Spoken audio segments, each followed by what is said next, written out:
مهم جدا وهو الكابتن طارق العشري المدير الفني لنادي. هرجع لك برضه يا كابتن طارق.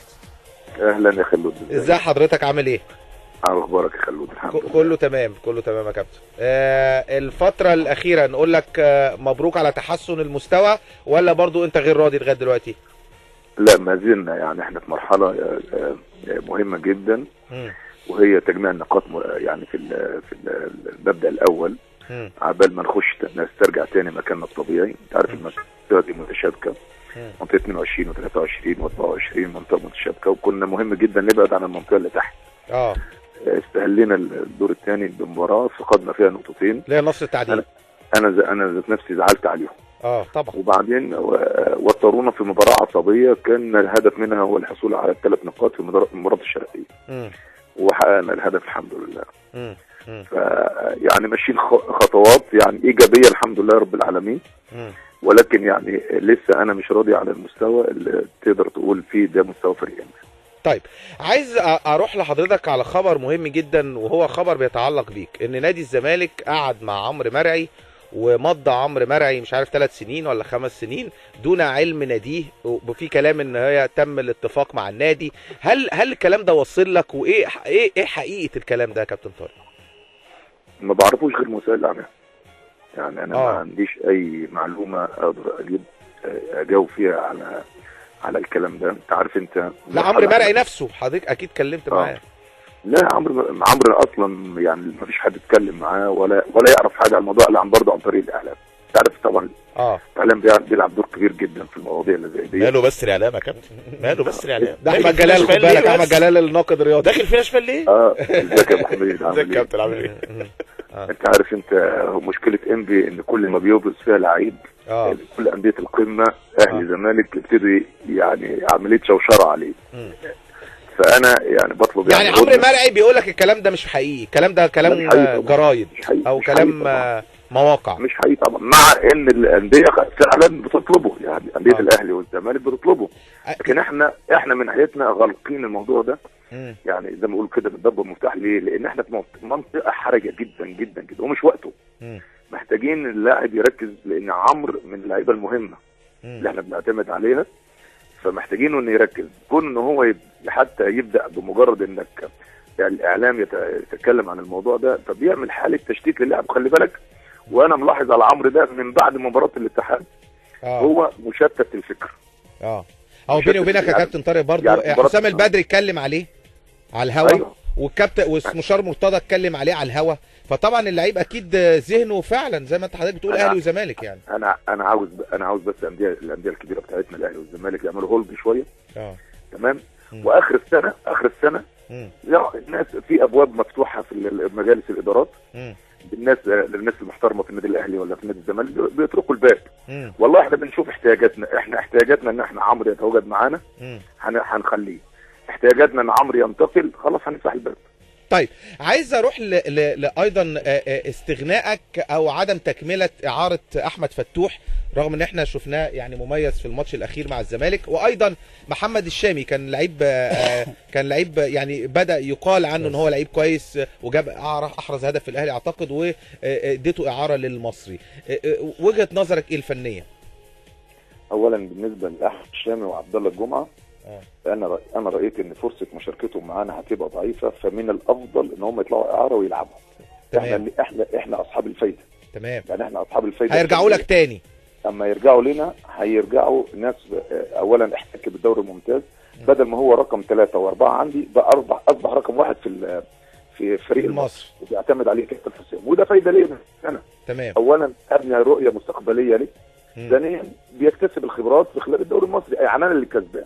لذلك انا لما قالوا لي ان هو هيروح النادي المصري وافقت على طول، لان الاحتكاك مهم جدا جدا بالنسبه للولاد الصغيرين دول. الفرصه ما كانتش بالنسبه لي يعني متواجده، لان هو بيمثل اللعيب رقم 4 خاصه لانه بيلعب سترايكر. في عندك عمرو مرعي، وفي عندك قعود، وفي عندك صلاح محسن برضه لاعب منتخب الشباب، وهو رقم 4. تمام. فكانت فرصته كانت ضعيفه، هو عبد الله الجمعه. الحاجه الثانيه بالنسبه لاحمد فتوح، انا لما جيت لقيت عدد اللاعبين في الناحيه الشمال عندي كتير. عندي عمرو الحلواني، وعندي عمرو طارق، وفي عندي عبد العزيز، 3. وده لعيب انا كنت بحسبه اصلا من الناشئين النادي يعني. يعني انت ما كنتش تعرف يا كابتن ان هو اعاره من الزمالك؟ عارف بعد كده. لما بعد كده عرفت ان هو اعاره. فانا من مبدئي اذا كان هناك لعيب هياخد فرصه من الناشئين فيبقى من ناشئين النادي اولى. الناشئين خاصه ان انا افرض هيفيدك. ما انا عندي في المكان ده 3 يا اخي. يعني انت كنت يعني تقييمك ليه هو الثالث الرابع كده يعني؟ رابع. وخاصه انا كمان ما شفتوش هو اللي حصل ايه بالظبط. اللي حصل ان انا لما جيت كان لازم تشوفه. كان الفرق كلها المباريات كلها مضغوطه كل 3 ايام مباراه. وهو كان مع مجموعه الشباب فكان مع منتخب الشباب. لا مجموعه الشباب بتوعنا. تمام.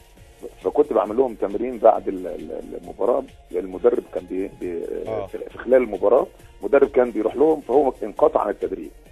فنزلته للفريق الشباب فانقطع عن تدريب فريق الشباب. فلما سالت عليه كابتن عبد الناصر قال لي لا ده معار. قلت له خلاص لا اعاره انهي اعارته نادي الزمالك اولى بيه. وانا عاوزه ده يشكرنا بدل ما يشتكينا. طيب كابتن يلعب في الزمالك. يمكن هو لو استنى معانا برضه ما كانش هيلاقي فرصه لان عندي في الحته دي كتير.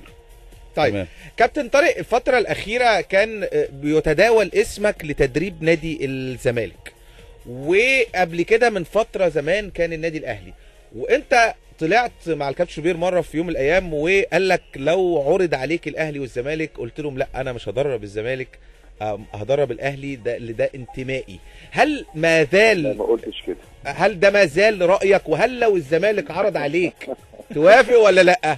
يا اهلاوي يا كابتن يا اهلاوي. خالد اولا ما قلتش كده. قلت طب اتفضل لي. كابتن شوبير قال لي انت اهلاوي ولا قلت له انا اهلاوي اتحداوي. تمام. يعني ما رضيتش اخد يعني او اتحداوي اهلاوي يعني الاتحداوي الاول. بالنسبه طبعا الاتحاد طبعا يعني ما فيش شك طبعا يعني البيت الاول والنادي الاهلي كميول. تمام. لكن لما ما تعرضش عليه موضوع اذا عرض عليك الاهلي ولا الزمالك ولا الكلام من ده ما فيش شك. انا عاوز اقول لك شيء ده سمعتها منك يا كابتن والله. ما الراجل بيقول لك هو يا كابتن خالد هو اللي بيتكلم بنفسه هو يا كابتن خالد. لا كابتن شوبير قال له لو عرض عليك الاثنين تختار ايه؟ ما هو اللي بيتكلم هو يا كابتن خالد مش احنا ولا هو. انت لو عرض عليك الاثنين في الترتيب هتروح لميولك نمره 1. لا بس انت محترف انت مدرب محترف اهو. يعني انت لسه متعادل مع الاهلي وانت مدرب ام بي وميولك اهلاوي. طيب انا عاوز اقول لك لو جالك الاذاعتين دول ولا القناتين اللي وانت ميولك للاذاعه دي هتميل لمين؟ للثالثه يا كابتن. صحيح. طيب ايوه كابتن طارق بس انت في النهايه مش لعيب في الاهلي. انت انا عاوز اقول ايه؟ انت عارف انت لو بتكلم محمد عامر مثلا بكلم حلمي طبعا. انا عاوز اقول حاجه خالد. انا يعني طبعا بشكرهم طبعا ان انا واحد من خارج النادي الاهلي واسمي بيتداول يعني من خلال تدريب النادي الاهلي او تدريب النادي وده شرف كبير ليا ما فيش شك طبعا يعني. طيب وده يعني شيء يشكروا عليه بشكل كبير جدا. كابتن طارق لكن بالنسبه للنادي الزمالك في الفتره اللي كان دايما بيتداول بيها حتى وفي النادي الاهلي ما كانش فيه حاجه جديه. طب لو عرض عليك الزمالك توافق ولا لا؟ خلي بالك بس لما يعرضوا الاول. طيب كابتن طارق يعني كابتن طارق كان من فتره يعني كنت حضرتك بتدرب وكنت بتعمل نتائج كويسه مع حرس الحدود بتعمل نتائج كويسه مع ام بي ونتائج كويسه خارجيه يعني دلوقتي اصبحت حضرتك من المديرين الفنيين المصنفين يعني بقى خلاص وجودك في اي نادي المفروض ان هو يغير منه ان الناس مش هتصبر عليك 5-4 ماتشات ورا بعض. لا عايزه نتائج ايجابيه منك من اول يوم. شايف اسم حضرتك والمكانه اللي انت وصلت ليها ونادي ام بي وامكانياته متوافقه مع النتائج متوافقه مع اللي بيحصل دلوقتي؟ الحمد لله. انا شايف ان احنا من ساعه ما تواجدت في على الاقل في نتائج ايجابيه. انا جيت يعني لو قسناها لا هو قبل ما تيجي كان نتائج سلبيه كتير برضه. انا عاوز اقول لك انا جيت بعد 10 مباريات او 11 ماتش اللي هو كان ماتش الداخليه. جيت قبلها بيوم ودخلت ماتش الداخليه على طول. تمام. وانا كنت جاي قبلها بيوم من طرابلس. عاوز اقول لك ان اولا لما جيت قعدت لقيت الحاله الدفاعيه بتاعت الفريق سيئه جدا لدرجه ان دخل فيهم 20 هدف. وده يعني عدد كبير جدا على مستوى دفاعات فريق انبي. النتائج 5 هزايم متتاليه والولاد داخلين في مباريات متتاليه كل 3 مباريات ماتش كل 3 ايام ماتش. فانت مش عارف تطلع الولاد الا من خلال المعالجه النفسيه. حتى تدريبات انا ما دربتش كلها كانت معالجه نفسيه. كل اللي انا كنت بهدف فيه، وانت عارف انت يعني بلغه كره القدم كده، لما بتخش في هزيمه بتجيب هزيمه، تخش في هزيمه تجيب هزيمه. فحطينا مبدا في خلال المباريات المتبقيه اللي هي من مباريات الانتاج، مباراه اسوان ثم الانتاج ثم الاهلي ثم طلائع الجيش، ان احنا نجمع فيها اكبر عدد من النقاط لحد التوقف، لحد ما نعيد ترتيب الاوراق. وفعلا الحمد لله رب العالمين هتلاقينا في اسوان كنا ليدنج لاخر وقت وتعادلوا بضربه جزاء، هتلاقينا في الانتاج كنا ليدنج وتعادلوا بضربه جزاء، مباراه الاهلي كانت تعادل ومباراه ادوها بشكل جيد جدا جدا، مباراه طلائع الجيش ختمناها باداء جيد ونتيجه فوز 2-0، واعتقد دي كانت مباراه جيده جدا مع قبل التوقف. بس بعد التوقف يا كابتن، بعد التوقف تعادلت مع النصر التعديل. ما انا عاوز اقول لك، ثم بدانا التوقف بمباراه كبيره جدا امام الاتحاد واخذنا الاتحاد صحيح في كاس مصر هي الصدمه في النصر للتعديل. ايوه، انت عارف انت الصدمه بالنسبه لي هي مباراه النصر، النقطتين بتاعت مباراه النصر هم اللي اثروا علينا بشكل كبير جدا، لان كان من المتوقع بعد الاداء العريض والنتيجه العريضه ديت والاداء الجيد امام الاتحاد، ودي دفعه قويه جدا وجبت جون بدري كمان. ايوه، فكنت يعني محتاج للنقطتين، ولكن يعني ما فيش شك ده طبعا يعني عمل لنا يعني زي ما بيقولوا كده زعل كبير جدا، لكن كان دافع كبير جدا في مباراه الشرقيه. طيب على العموم انا شايف ان الحمد لله رب العالمين المستوى اي نعم ممكن ما يكونش المستوى الفني يعني يرضي المتابعين، لكن احنا خلينا نشتغل باللغه التجاريه ان احنا في مرحله تجميع نقاط، وده المهم. انت مكمل السنه الجايه مع، يعني انت عقدك سنتين مع امبي او سنه ونص؟ لا انا عقدي 6 اشهر فقط. 6 اشهر فقط يعني يعني انت مش عقدك سنه ونص. طب يعني عمرو مرعي بعد السنه دي يمشي عادي يروح الزمالك؟ لا لا لا لا، ما هو ممكن يروح الاهلي وممكن يفضل في امبي. لكن عايز اسالك سؤال بقى اخير، انت حماده طلبه مثلا ما كانش بيلعب في المصري، والكوبر مقتنع بيه اقتناع رهيب وخدوا معاه، ورغم كده طلعوا بره وفضل قاعد هناك وما رجعش يتمرن معاكم استعدادا لعوده الدوري، ورجع واعتقد لغايه دلوقتي ما لعبش، صح كده؟ بالظبط. طب ايه قصه حماده طلبه بقى معاك؟ حماده لعيب جيد جدا. انا لما جيت اخترت اللعيبه اللي هتشارك معانا في يناير فضلت اللعيبه اصحاب المرونه التكتيكيه اكتر من مكان، يعني في اكتر من مكان. فحماده بيحل لي مشاكل في خط الدفاع، بيلعب في كل الاماكن، خط دفاع يمين شمال قلب دفاع، وممكن كمان تستعين بديفندر، يعني 5 اماكن تقدر تدور فيها مع حماده. كذلك حمدي زكي بيلعب في كل خط الهجوم. ايه رايك فيها يا كابتن؟ مين جده؟ محمد حمدي زكي. ايوه لعيب جيد وهتشوف مستواه في المستقبل. اصل كابتن حسام بدري كان في عدم قناعه بيه، فانا بكلمك انت، طبعا قناعات مدربين بتختلف، لكن انت شايفه لعيب جامد، يعني كان لعيب مفيد. لعيب ان شاء الله باذن الله تعالى هتشوف حمدي زكي ده مع انبي، مش لانبي فقط لغير، ولا النادي الاهلي ان شاء الله المصري. ياه للدرجه دي؟ ان شاء الله يعني شايف ان هو هيروح من امبي على منتخب مصر؟ لعيب يمتلك امكانيات جيده جدا. في متابعه من منتخب مصر دي. لا هو الراجل مقتنع بيه كوبر على فكره، وخده قبل كده. اولا بيتابع دلوقتي. ثاني حاجه اولا تكتيكيا جيد جدا، وده مهم. تكتيكيا كان بيتاخد عليه النواحي الدفاعيه بتاعته قليله شويه، النهارده بيقوم بالواجبات الدفاعيه في كل مبارياتنا، يعني انت بتزود له الحاجات الناقص اللي عنده. بالاضافه لو عملت له سكاوتنج في ال3 مباريات او ال4 مباريات هتلاقيه في نادي الاتحاد جايب هدف، في ماتش النصر التعدين عامل الهدف، في ماتش الشرقيه جايب الهدف. فبقى اضافه قويه ليك. طب حماده طلبه هيلعب امتى يا كابتن؟ حماده فرق معاه طبعا، ما فيش شك طبعا، الفتره اللي قعدها في المنتخب، وانت عارف انت عشان يخش على دفاعات النادي انبي لازم يكون في انسجام بين الخط ده بالذات. فالحاجه الثانيه انت محتاج توقيت تقدم فيه حماده بشكل جيد. حماده يستحق كده، لعيب جيد، حماده يلعب، لعيب خبره. لا ده حماده عايز بس خلي بالك حماده طلبه ما كانش مع المنتخب ضيف شرف، كان الراجل بيتعامل معاه وكانه لعيب في منتخب مصر. انا كان في بقول لك يا عم انت هتقول لي والله ضيف شرف طبعا. لا كان بيتدرب. ايوه يعني هو في النهايه يقدر يلعب؟ مش هيلعب، يعتبر ضيف شرف. انا بتكلم على التدريب، ما كانش مهمش. ايوه بس في النهايه ضيف شرف في البطوله لانه لن يلعب. لا ما لعبش. اتفضل يا كابتن طارق. لا انا في تخيلي لما حصلت الازمه بتاعت اصابه عبد الشافي كان الاقرب ان يحل لك المشاكل ديت بدل ما انت بدل كريم حافظ كان حماده طلبه. كمان حماده طلبه. صحيح لانه عنده خبرات. جوكر لخط دفاع، وبعدين انت كمان خلاص انسجم وجربته في مباريات وشفت يعني يمكن على فكره كان ممكن يكون افضل من احمد فتحي في الحته دي، لان هو متعود عليها بقاله سنتين بيلعب فيها. لا وكان يبقى عندك اثنين يمين وشمال، قاعده دفاعيه قويه جدا. صحيح. كابتن طارق بقى، نخش على الاسئله الشريره بقى. ما انت عارف ان انا شرير شويه. احمد جلال ده مش انا. خش يا احمد جلال. طب اولا حضرتك قلت ان حماده طلبه ما انسجمش والوقت ما كانش في صالحه. الزمالك استدعى احمد الشناوي وهو مصاب عشان يأهله، وان هو سافر فرنسا، مع ان ده ما حصلش يعني، واتقال في التجمع الخامس، لكن خد لعيب بتاعه. ليه ما طلبتش اللعيب بتاعك عشان تأهله وتخش بيه الدوري، خاصه ان هو كان بره 23 واتحاد الكوره ما كانش يقدر يقول لك لا، ولا كوبر كان يقدر يقول لك لا. والله احنا فضلنا ان حماده يكمل برضه معنويا. نفسيا معنويا. شوف انت، انا عاوز اقول لك لو انا بحط نفسي مكانه، انا عاوز اقول لك حاجه. انا تعرضت للموقف ده، يمكن خالد مش عارف، كنا مع بعض في 94. ايوه في تونس يا كابتن. في تونس. ايوه انا انصبت برضه في مباراه وديه. صحيح. والكلب قاعد يجري ورايا زاد الاصابه.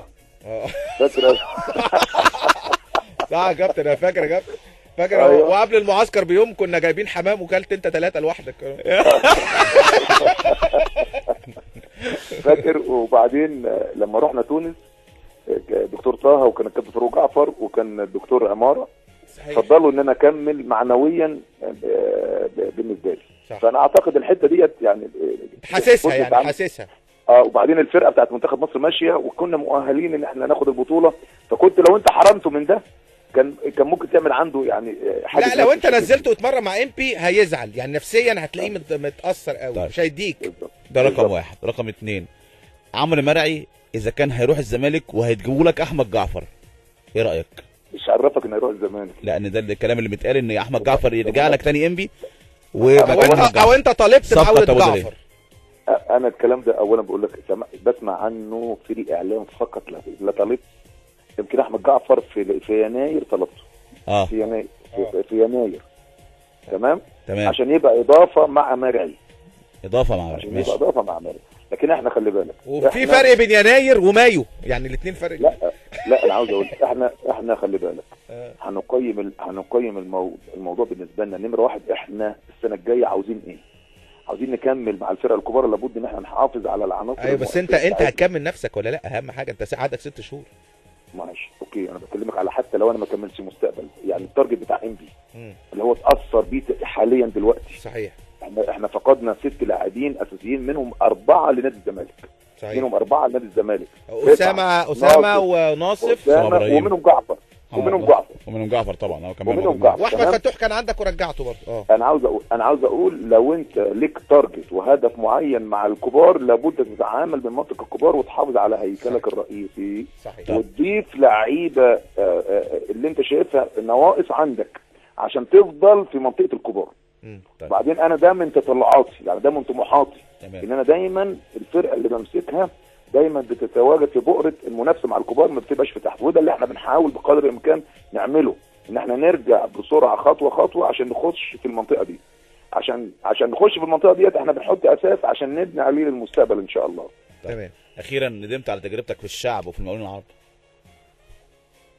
ندمت في الشعب؟ انا ما ندمتش في الشعب لان انت عايز تخوض التجربه. انت كنت عايز تخوض التجربه. انا كنت نفسي انجح في الخليج. في منطقه الخليج دي، لان احنا ما لناش قاعده هناك تدريبيه بعد ما كنا متسيدين احنا كمدربين زمان. دلوقتي يمكن كل المدربين اوروبيين، ما فيش مدربين عرب كتير جدا، يمكن التوانسه يعني على الهامش بشكل كبير، لكن ما فيش مدربين. فكنت نفسي انجح، لكن للاسف انت كمدرب يبقى ان السلاح بتاعك لو ضعيف عمرك يعني ما هتقدر تنجح في الامان يعني. فده اللي كان قابلني في. خلي بالك انا الناس كانت عاوزاني اكمل في الشعب، وانا اللي فضلت ان انا ارحل، لان انا لقيت الامور هتسوق بشكل كبير جدا. تمام. المهندس ماجد نجاتي قال ان من مبادئ MP ان حضرتك ما ترجعش تاني، ان انت سبت النادي في ظروف صعبه ودون سابق انذار، وقال ده في شكل واضح وصريح معانا. مشي خلاص، الراجل مشي. لكن انت ايه رايك؟ انت كنت ليه سبت MP يا كابتن في الوقت ده؟ عشان كنت رايح الشعب. بالظبط. بس يعني امور ماليه مش اكتر من كده. لا انا كنت عايز اروح الخليج يا اخي. انا جالي عقد الشعب في الوقت ان كان في يعني مش عاوز اقول لك يعني تاخير في التعاقد معايا. تاخير كانت الاولويه الانبي، تمام. لكن لما الناس اتاخرت انا قبلت فريق. كابتن طارق العشري، الماتش الجاي عندك مين؟ عندنا المقصه ان شاء الله. ده ايه ده، ماتش تقيل قوي، خصوصا المقصه اتغلب الماتش اللي فات. ايوه ماتش تقيل يوم السبت ان شاء الله باذن الله، تستمتعوا بوجبه دسمه ان شاء الله. بس شوف سمعت جوان تاني بقى. بس للاسف ملعب امبي بقى سيء. ما هو الملعب انبي اصبح هو الحل الوحيد لكل الانديه، وعليه ضغط كبير جدا. يعني ده مضايقك برضه صح؟ طبعا يعني ما بيخليش لعيبتك تلعب يعني لا ارضيه الملعب كمان زي ما انت شايف كده عليها ضغط كبير. صحيح عليها ضغط كبير جدا يعني. تمام. كابتن طارق العشري المدير الفني نادي امبي، بشكرك على يعني حواري مع حضرتك انا ومهيب واحمد جلال، واعتقد اتكلمنا في كل حاجه. تعالوا نطلع لاغنيه عدويه، الطيب احسن. ماشي. بس بقول لك ايه، ما تقرا كام رساله عشان الناس اللي بتبعت. طب انت مش كنت عايز تكمل كلامك الاول قبل الطيب احسن؟ عشان انتوا كنتوا متخانقين انت واحمد جلال. لا، ما انا احمد في الفصل انا هعرف هتعامل معاه. لا انا عايزه لا هو اقتنع، انا قلت له على موضوع ايمن حفني واقتنع. لا وعلى فكره انا عايز اقول لك حاجه. مقتنع. انا معلش ما تزعلش مني يا احمد، انا عارف ان الراجل مقتنع بايمن حفني، بس هو مش مقتنع ان ايمن حفني بيهرب من المعسكرات. بالظبط. لا مقتنع ان ايمن حفني مش مقتنع. لا مقتنع بيه. لا ومقتنع ان ايمن حفني مش بتاع معسكرات. ماشي، بس هو مقتنع بيه كلاعب. ايوه ماشي، بس انا لو كوبر ما اقتنعش بايمن حفني كلاعب يبقى كوبر بقى بيهزر. حرام والله، ما